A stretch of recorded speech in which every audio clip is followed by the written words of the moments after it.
Hi friends, പുതിയൊരു വീഡിയോയിലേക്ക് എല്ലാവർക്കും സ്വാഗതം. അങ്ങനെ ബാലൻ സാറിനെ അജയ് വിളിപ്പിക്കും. അന്നേരം അജയ് പറയും, എന്താ ഈ കേസ് ഒന്ന് തീർപ്പാക്കണം. അന്നേരം ബാലൻ സാർ കേസ് നോക്കിയിട്ട് പറയും, അയ്യോ ഇത് ആഞ്ഞിലി മരത്തെക്കുറിച്ചുള്ള കേസാണ്, ഇതിന് രണ്ട് കൂട്ടരും അടുക്കുന്നില്ല. അത് പറയുമ്പോൾ അജയ് പറയും, താങ്കളെ വളരെ ബുദ്ധിമാനായ പോലീസ് ഓഫീസറാണ്, താങ്കൾക്ക് ഇത് തെളിയിക്കാൻ കഴിയും, നാളെ തന്നെ ഇത് സോൾവ് ചെയ്യണം എന്ന് അജയ് പറയുമ്പോൾ ബാലൻ സാർ വിചാരിക്കും, ഇയാൾ എൻ്റെ ശവം കണ്ടേ അടങ്ങും, ഭൂമി തന്നെ ശരണം എന്ന് മനസ്സിൽ വിചാരിച്ചിട്ട് അവിടുന്ന് പോവാണ്. ഭൂമിയാണെങ്കിലോ ഇപ്പോൾ കട അടയ്ക്കാൻ 11 മണിയൊക്കെ ആവുമല്ലോ, അതുകൊണ്ട് തന്നെ വീട്ടിലേക്ക് പോകാൻ വേണ്ടിയിട്ട് വണ്ടി സ്റ്റാർട്ടാക്കുന്ന സമയത്ത് വണ്ടി സ്റ്റാർട്ടാവുന്നില്ല. ആ സമയത്താണ് ബാലൻ സാർ അവിടേക്ക് വരുന്നത്. എന്നിട്ട് പറയും, പൊന്നു ഭൂമി, ഒരു കേസൊന്നും എടുക്കണം, ഒരു 2 മിനിറ്റ്. അന്നേരം ഭൂമി പറയും, പോലീസ് സ്റ്റേഷൻ അടച്ചത് കണ്ടില്ലേ, ഇനി കേസൊന്നും എടുക്കാൻ പറ്റില്ല. ഒരു 2 മിനിറ്റല്ലേ ഭൂമി എന്ന് പറയുമ്പോൾ ഭൂമി ആ കേസ് കേൾക്കുകയാണ്. ആ സമയത്ത് ബാലേട്ടന് ഭൂമി അതിനുള്ള പരിഹാരവും പറഞ്ഞു കൊടുക്കുന്നുണ്ട്. അങ്ങനെ താങ്ക്സ് ഭൂമി എന്ന് പറഞ്ഞിട്ട് ബാലേട്ടൻ അവിടുന്ന് പോവുകയാണ്. വീണ്ടും ഭൂമി ഇങ്ങനെ വണ്ടി സ്റ്റാർട്ടാക്കി കൊണ്ട് നിൽക്കുന്ന സമയത്തായിരിക്കും അജയ് വീട്ടിലേക്ക് പോകാൻ വേണ്ടിയിട്ട് ഇറങ്ങുന്നത്.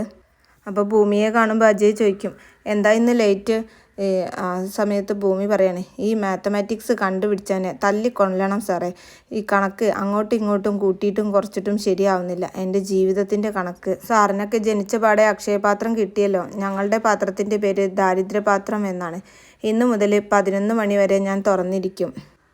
ശരിയെന്നും പറഞ്ഞ് അജയ് പോകാൻ നിൽക്കുമ്പോൾ ഭൂമി പറയും, അയ്യോ സാറേ നിൽക്ക്, എൻ്റെ വണ്ടി സ്റ്റാർട്ടാവുന്നില്ല, ലാസ്റ്റ് ബസ്സും പോയി, ഇനിയിപ്പോൾ ഞാൻ എന്താ ചെയ്യുക? ആ കയറ്, ഞാൻ കൊണ്ടാക്കാം എന്ന് പറഞ്ഞിട്ട് ഭൂമിയെ ബൈക്കിൽ കയറ്റി വീട്ടിലേക്ക് കൊണ്ടുവിടുകയാണ്.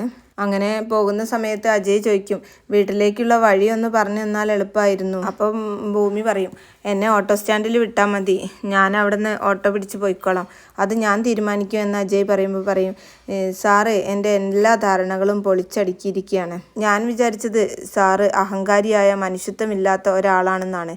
സാറിൻ്റെ ഉള്ളിൽ ഒരു പിഞ്ച് ഹൃദയമുണ്ട്, എല്ലാവരെയും സ്നേഹിക്കാൻ അറിയുന്ന ഒരു ഹൃദയം. അത് കേൾക്കുമ്പോൾ അജയ് ഭൂമിയെ അവിടെ ഇറക്കിയിട്ട് പറയും, ഇറങ്ങാനാ പറഞ്ഞത്, നിൻ്റെ സർട്ടിഫിക്കറ്റിൻ്റെ ആവശ്യം എനിക്കില്ല, അതും വാങ്ങി ഞാൻ പോലീസ് അവാർഡ് വാങ്ങിക്കാനൊന്നും പോകുന്നില്ല.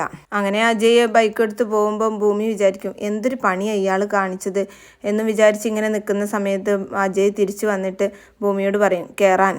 അപ്പോൾ ഭൂമി കയറാതെ ഇങ്ങനെ മടിച്ച് നിൽക്കുമ്പോൾ നല്ല ഒച്ചത്തിൽ സംസാരിക്കും, കയറാനല്ലേ തന്നോട് പറഞ്ഞത്. അങ്ങനെ ഭൂമി പിന്നെ ബൈക്കിൽ കയറി പോവാണ്. അങ്ങനെ കുറച്ച് ദൂരം എത്തുമ്പം അജയ് പറയും, എൻ്റെ ഷർട്ടിൻ്റെ ഉള്ളിൽ എന്തോ കയറി, താനൊന്ന് നോക്ക്. അത് പറയുമ്പം ഭൂമി പറയും, എന്നെക്കൊണ്ടൊന്നും പറ്റില്ല, സാറല്ലേ പറഞ്ഞത് ഞാൻ അഹങ്കാരിയാണെന്ന്, കുറച്ച് സോഫ്റ്റായിട്ട് പറഞ്ഞാൽ ഞാൻ കേൾക്കാം. അങ്ങനെ അജയ് കുറച്ച് സോഫ്റ്റായിട്ട് പറയാണ്.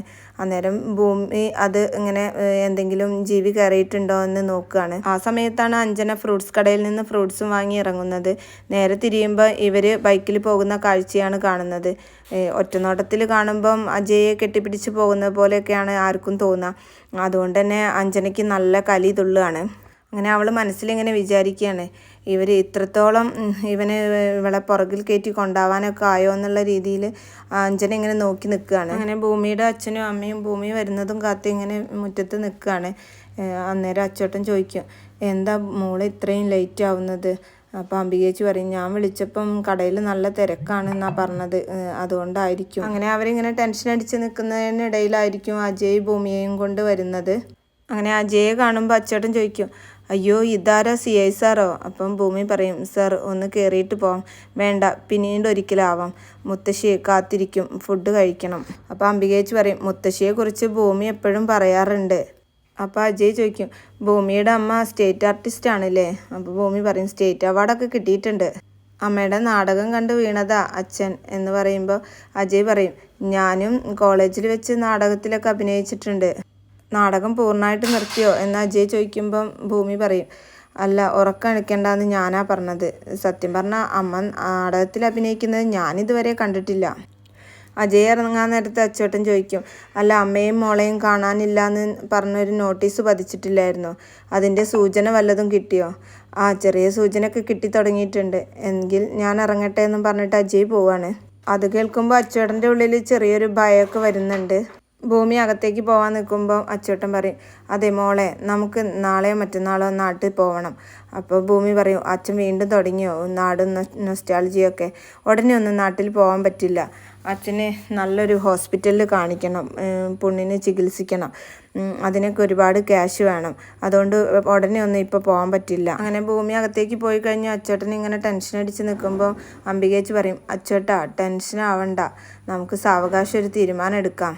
അങ്ങനെ അജയ് വീട്ടിലേക്ക് വരുന്ന സമയത്ത് അഞ്ജന അജയെ വെയിറ്റ് ചെയ്ത് നിൽക്കുന്നുണ്ടായിരിക്കും.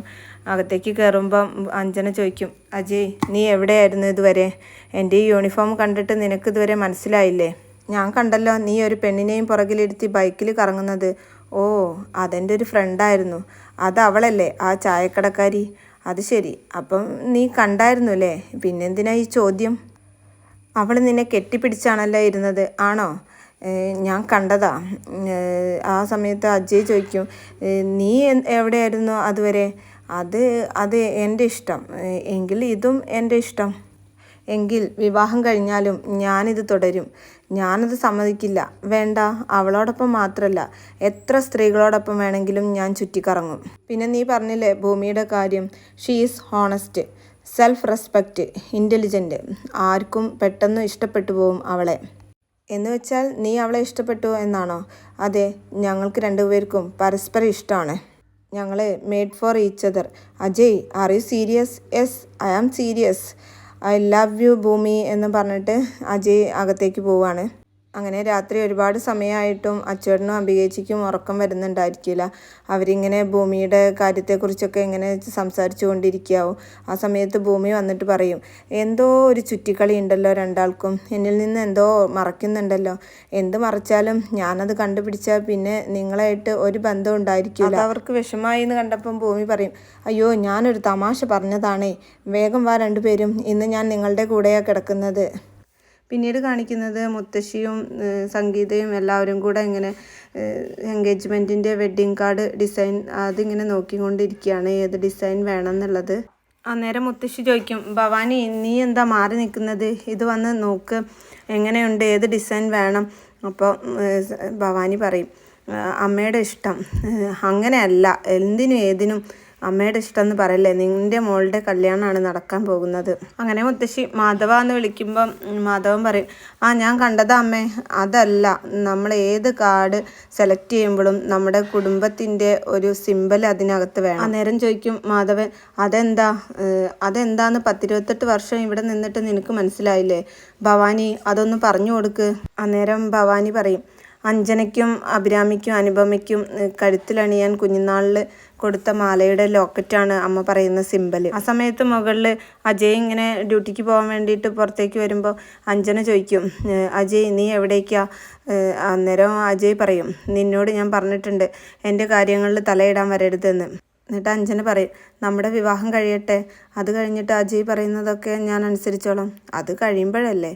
അന്നേരം അഞ്ജന ചോദിക്കും, നീ ഇന്നലെ പറഞ്ഞതൊക്കെ സീരിയസ് ആയിട്ടാണോ? എന്ത്, ഭൂമിയുടെ കാര്യം?